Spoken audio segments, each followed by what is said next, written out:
நம்முடைய ஆட்சி அமைஞ்சு இந்த 5 வருஷத்துல நம்முடைய முதலமைச்சர் என்னென்ன பண்ணியிருக்கிறாரு? போற சட்டமன்ற தேர்தலில் என்னென்ன சொன்னமோ அத்தனை வாக்குறுதி செஞ்சு கொடுத்திருக்கிறோம். உதாரணத்திற்கு நம்முடைய முதலமைச்சர் போட்ட முதல் கையெழுத்து 2021 போட்ட முதல் கையெழுத்து மகளிருக்கு கட்டணமில்லா பேருந்து திட்டம். கரெக்டாமா? இன்னைக்கு ஒவ்வொரு மகளிரும் மாசம் 900 ரூபாயில இருந்து 1000 ரூபாய் வரைக்கும் சேமிக்கிறாங்க. அதே மாதிரி அரசு பள்ளியில் படிக்கக்கூடிய குழந்தைங்க காலைல பசியோடு இருக்கக்கூடாதுன்னு முதலமைச்சர் காலை உணவு திட்டம். காலைல பள்ளிக்கூடத்துக்கு வந்தாங்கன்னா தரமான காலை உணவு கொடுக்குறாரு. அது பிறகு தரமான கல்வியை கொடுக்குறோம். சரி, அரசு பள்ளியில் படிச்சுட்டு எந்த கல்லூரிக்கு போய் சேர்ந்தாலும் அவங்களுக்கு கல்வி ஊக்கத்தொகை கொடுக்குறோம். மாசம் 1000 ரூபாய். தமிழ் புதுமை திட்டம், புதுமை பெண் திட்டம். இப்போ சமீபத்தில் 3 மாசத்துக்கு முன்னாடி முதலமைச்சர் முடிவெடுத்து கல்லூரி மாணவ மாணவிகளுக்கு 10 லட்சம் லேப்டாப்புகளை நம்முடைய முதலமைச்சர் கொடுத்தாரு. இது எல்லாத்தை விட முக்கியமான திட்டம் உங்க அத்தனை பேருக்கு தெரியும். போன சட்டமன்ற தேர்தலில் நம்முடைய முதலமைச்சர் சொன்ன வாக்குறுதி கலைஞர் மகளிர் உரிமை தொகை திட்டம். கொடுத்தமா இல்லையா?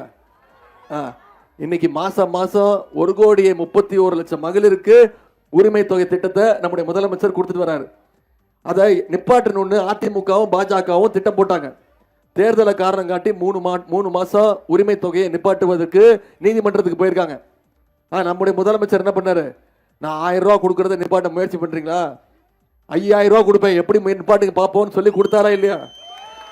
பிப்ரவரி மாசம், மார்ச் மாசம், ஏப்ரல் மாசம் 3 மாசத்துக்கு சேர்த்து 3000. கோடை கால சிறப்பு நிதி 2000ன்னு 5000 ரூபாய் 1,31,00,000 குடும்பங்களுக்கு 1,31,00,000 மகளிருக்கு நம்முடைய முதலமைச்சர் கொடுத்தார். நம்முடைய தலைவர் காலைல 6:30 மணிக்கு கொடுத்தாரு. பேங்க்ல போட்டார் பணத்தை. மகளிர் என்ன பண்ணாங்க? 9 மணிக்கெல்லாம் போய் பணத்தை எடுத்துட்டீங்க. ஏன்னா மோடி அரசு பேங்க்ல மினிமம் பேலன்ஸ் இல்லைன்னு சொல்லி அந்த பணத்தை எடுத்துருவாங்கிறது அந்த எண்ணத்தை போய் எடுத்துட்டாங்க. அதே மாதிரி ஷார்ப்பா 23ஆம் தேதி காலையில வாக்குச்சாவடிக்கு போய் வாக்கு பெட்டியில 2வது பேரு திரு ராமஜெயமோட பேர் இருக்கும்.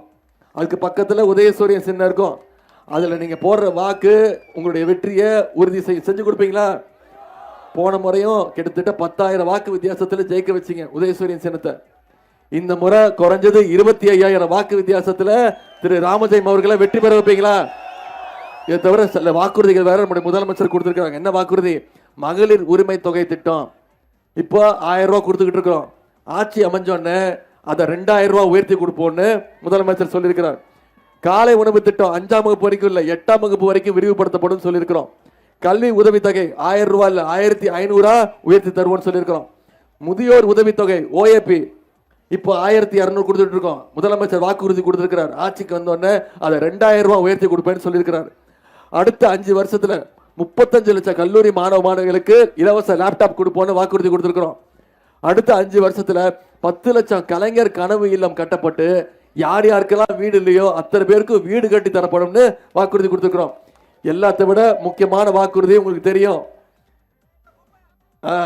ஆட்சிக்கு வந்தோடனே அனைத்து மகளுடைய கைகள்லையும் 8000 ரூபாய் நம்முடைய முதலமைச்சர் அவர்கள் கொடுத்துருவாங்க. அதை வச்சுட்டு நீங்க உங்களுடைய வீட்டுக்கு என்ன மின்சாதன பொருட்கள் தேவையோ அதை நீங்களே முடிவு பண்ணி வாங்கிக்கலாம். இதெல்லாம் நிறைவேற்றணும்னா வருகின்ற 23ஆம் தேதி நம்முடைய ராமஜெயம் அவர்களுக்கு உதயசூரியன் சின்னத்தில் வாக்களிச்சு மிகப்பெரிய வெற்றியை தேடித்தர செய்வீங்களா?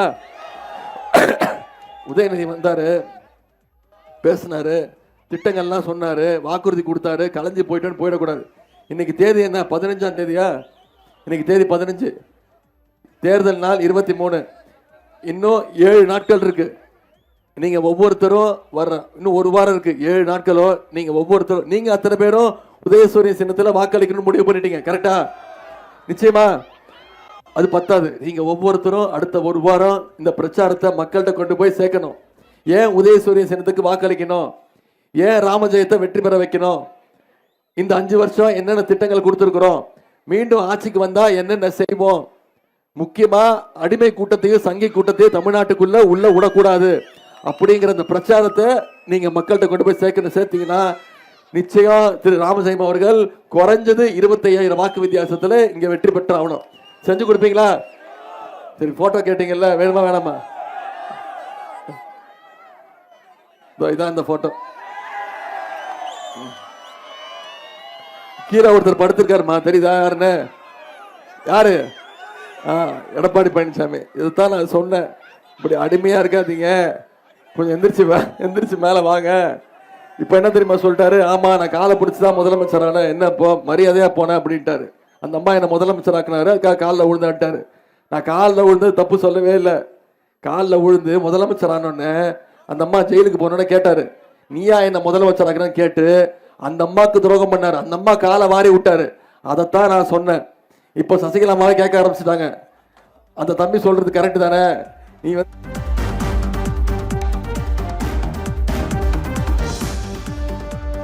வேடிக்கை பார்ப்போம், அவங்க 2 பேர் பேசி தீர்த்துக்கிட்டோம். நான் உங்ககிட்ட கேட்டுக்கொள்வதெல்லாம், நம்முடைய தலைவர் மீண்டும் மீண்டும் சொல்ற மாதிரி இந்த சட்டமன்ற தேர்தல் டெல்லி வெர்சஸ் தமிழ்நாடு. டெல்லி அணியா தமிழ்நாடு அணியா? ஜெயிக்க போவது யாரு? தமிழ்நாடு அணி. நாம ஜெயிச்சு காட்டணும். டெல்லி அணியை ஓட ஓட விரட்டணும். நான் இவ்வளவு திட்டங்கள் சொன்னேன்ல, இதுக்கு ஒன்றிய பாஜக அரசு நம்முடைய தமிழ்நாடு அரசுக்கு ஏதாவது துணை நின்று இருக்கா?